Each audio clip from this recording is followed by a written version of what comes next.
About the world of video games, there's a giant leak of information that is about to happen. Now, Pokemon. Pokemon is very interesting. Right now, let's catch you up with all the leaks and rumors and information that is going towards Pokemon Winds and Waves. We know this game is going to be released in 2026, but what exactly is this game going to be about? So first off, we see this picture right here. Now to me personally, this looks like a runway. So let's just say that you're from a completely separate island. This is how the game begins. So you fly your plane in, then you get off the plane and you start your adventure off. You probably meet some new friends and eventually you get to pick your starters. And this is where it's very interesting. We're apparently supposed to get a bat Pokemon. Now this could be a fire bat, this could be a water bat, this could be a grass bat.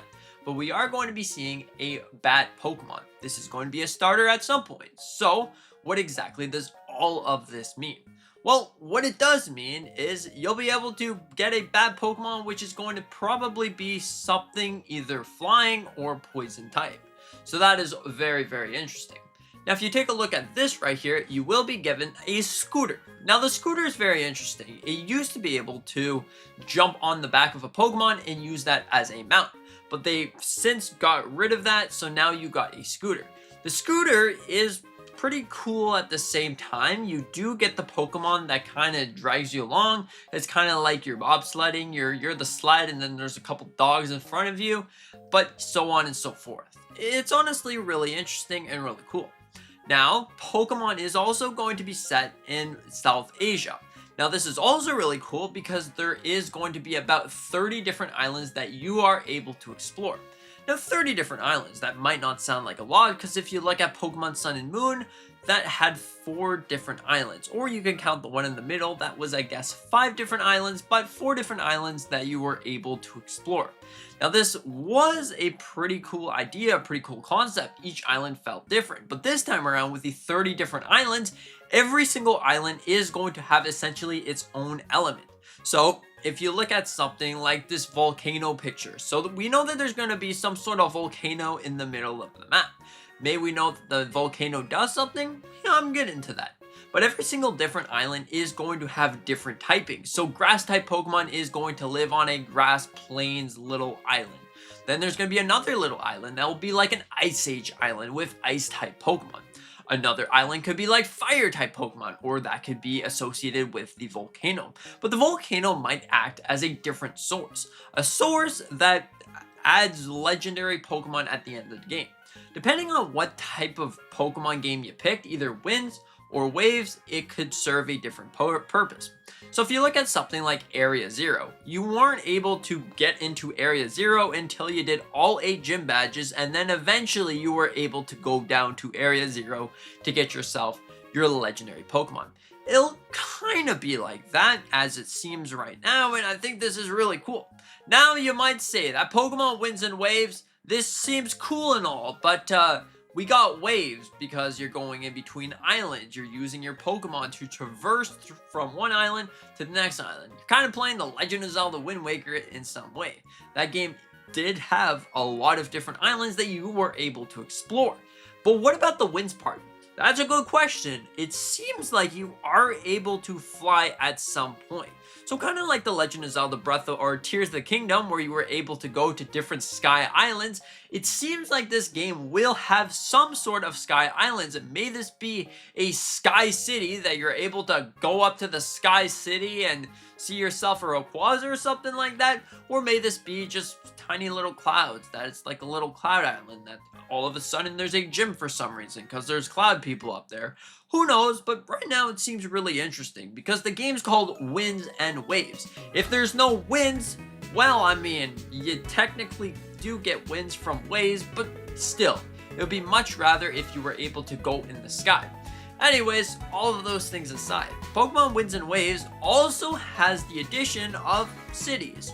Now there will be one big city island, so there's going to be one massive island that you wake up on. It's probably going to be this one right here with the runway. Then there's going to be a city. We know what the UI is sort of going to look like. Now, of course, this hasn't been confirmed by Pokemon, but right now it looks promising, like this is what's going to be happening.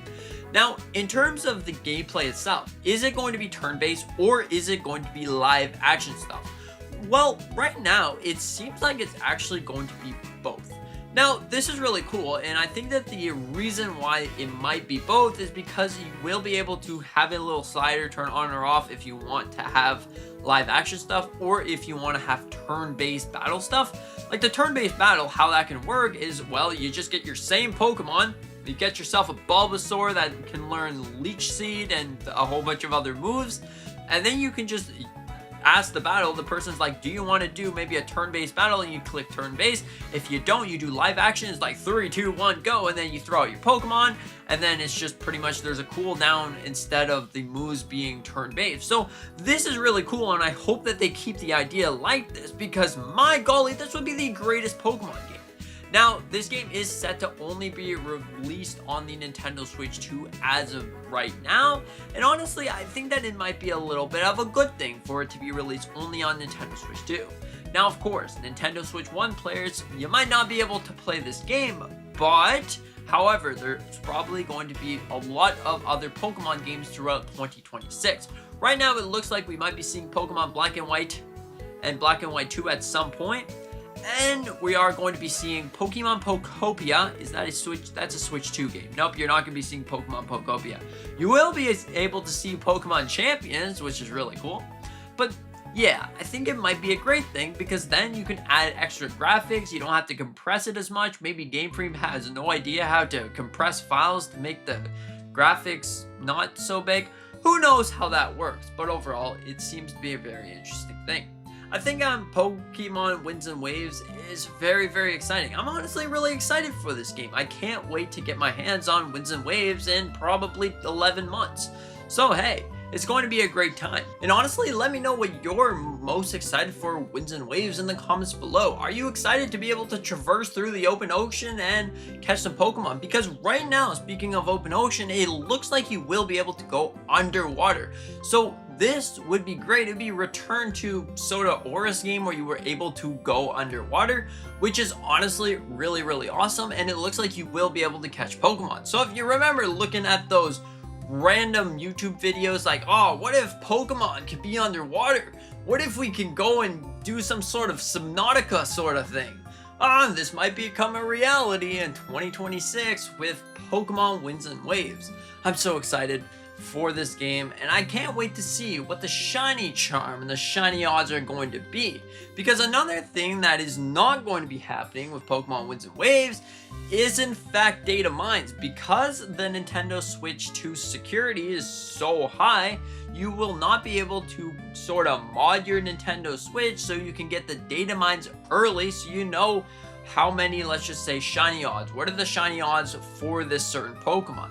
So overall, this might be a good thing or a bad thing that everybody has, I guess, the same sort of level of details, but who knows? It's still very early to tell, and with Pokemon as a whole. So anyways, I hope you have the most wonderfulest Merry Christmas Eve, and let me know what you're most excited for Christmas or Christmas Eve or Pokemon as a whole.